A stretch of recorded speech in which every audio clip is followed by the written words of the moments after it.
I was also applying to the fellowship programs. So I applied to 2, I think, Flatiron. What do you mean by fellowship programs, like boot camps? Yeah, so kind of like a boot camp. My program, let's say, was 10 months long. It was nights and weekends. And they provided me with everything that I needed. I didn't have to pay for anything. They provided me with a laptop, phone. Yeah. And what is it called? Coalition for Queens. Yeah. Access code. Shout out to Juke, right? Yeah, Juke is awesome. He's like an amazing human being. Yeah. And he created this program. Actually, people might know it by a different name. I'm not allowed to say, but there's a different. They're rebranding. Okay. But anyway, look up Coalition for Queens. Yeah. Yeah. And so you were considering doing a coding bootcamp. Let's just unpack that a little bit. I guess. Why did you consider why did you consider it? Because you were already learning online as well. You took a few courses. Like, what was the motivation for actually doing a boot camp? Yeah. So I think the main motivation was like I wanted to become a software engineer as quickly as possible. So I was like, okay, like how am I going to get from point A where I am now to B like quickly? And the other thing is I didn't really have a clear path that I was following to becoming a software engineer. I was just kind of learning things as I went, but I didn't know what skills I actually needed, what people were looking for, how I could become like a full-blown software engineer. So I wanted that guidance, and I wanted like people that I could turn to when I got stuck, because there were times I would get stuck and I'd go online to the forums and you can find the answers, but like really deeply understanding why the thing you did is wrong was where I got stuck and like where I wanted to improve. So I started looking into boot camps and fellowships because they could provide that space for me, right? And they could provide me with like the things that I needed to get from point A to point B quickly. Totally. Yeah. So tell us more about, so you picked one, tell us why you picked Coalition for Queens and what was the format of the program? Okay.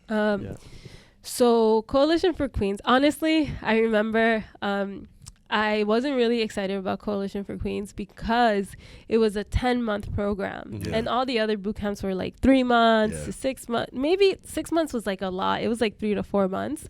So I was like, wow, 10 months is going to take me that long. And it's part-time. Like if I did it full-time, I could just like dive in there and like get it done. But like I remember I received a call from Coalition for Queens to interview, and I went, and still I wasn't like completely sold. Because of the 10 months. I was like, that's a long time. That's like another year.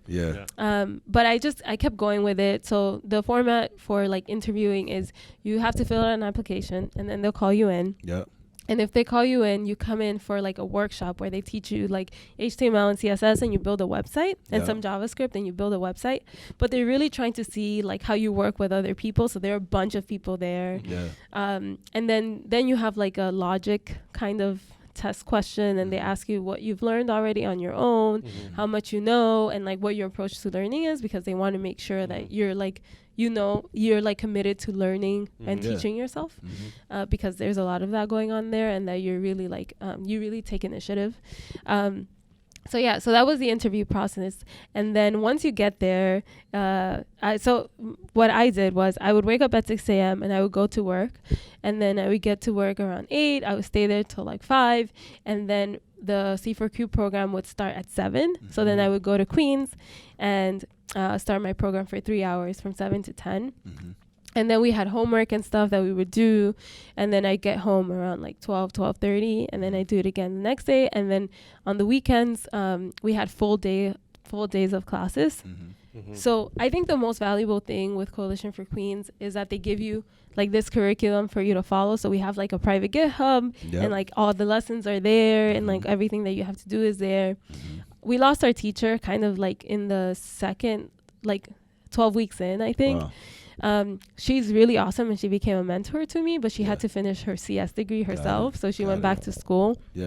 And we didn't have a teacher, but we had a curriculum, right? So like all we needed was the space, the tools, and like the curriculum. We knew what we had to, and each other, right? Like we could just ask each other questions and study together. So that was kind of like the setup. So you guys basically did like peer learning by doing it at the same time, sharing challenges, helping each other out, and that's how you got through the program. I think you were also like teaching as well at the time, which goes back to the education thing that you kind of like were exposed to early on that also helped solidify the knowledge that you were getting. So can you kind of unpack what you were doing at the same time for kids? Yeah. So a few months into the program, this lady came in and she was looking for people to teach. Yeah. And I referred her to a few other people who I thought knew way more than me because, as you know, in boot camps and like these kinds of programs, there's always someone that's been doing it for like way longer than you, and they're just like finally formalizing their education. Yeah. So I referred her to a few people, and then she was like, a few weeks later, she's like, why don't you just sign up? Like, why can't you do it? Yeah. And I was like, oh, I had never thought of it. And she's like, yeah, come interview. Like, I'm sure you'll get it. So I like interviewed for it. And it was basically to help her with her program, which is called Co-Speak Labs. And what they do is they go into classes and they teach into schools, like charter schools and private schools in New York, primarily around Chinatown area. And they teach kids JavaScript, HTML and CSS starting, and then JavaScript, and then they go into like robotics and stuff. And it was really a really cool opportunity. Yeah. Because like I felt like I knew my stuff, but when you have to teach it to someone, you really have to know your stuff. So you have to figure out how to explain it to someone. And so like I think teaching solidified my experience and like my education and what I knew. And it also helped me become a better engineer and better communicator. And were you doing this on top of your day job, or at that point did you already quit your job and were you doing engineering full time? Yeah. So by that point I had quit my job. Like when she gave me this opportunity, I quit my job because I was like, oh, I can make enough. Yeah. And that was the beginning of your community work, which we'll talk about later. But, you know, after you're done with these different programs, you go into like a job search process. What was that like for you? Did you like choose certain companies that you wanted to work for? Did you attend certain events, or like how did that go? Yeah. So I started my job search before I graduated from my boot camp or my fellowship program.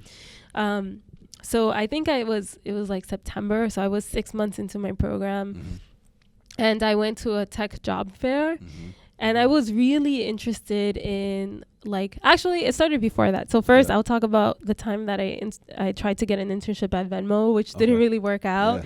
My first application ever that I ever sent was to Venmo. I really wanted to work for them. I was using their tool and like I thought it would be a great first internship. It wasn't for people that were doing boot camps, but I applied anyway because why not? But they actually like considered my application. They sent me a coding challenge and I really wanted to prove that I knew my stuff. So I submitted the coding challenge, and although I could have used different libraries to like parse data and for networking, I like built the networking layer myself and like did all of the parsing manually. And so like I just wanted to prove to them that I knew how to code. I felt like there might be like some prejudices against me because I didn't have a CS degree. So I was like, oh, I just really want to show them. And then I submitted it and I got declined. Like they were like, oh, no, it's not going to work out, whatever. And I was like, okay, I'm going to ask for feedback. Like I really need feedback because it's my first time. And I emailed them and I was like, hey, like I really want to hopefully reapply in the future. Can you please like tell me what went wrong and like how I can improve and be a stronger applicant next time. And they were like, yeah, cool, we'll give you feedback. Just give us like a week. And they got some feedback. I got some feedback. And the feedback was that I did everything manually that I could have done with a library that was like, you know, tried and tested technology that people all over the world were using already. Like, why would I build it myself when there was technology that could already do it?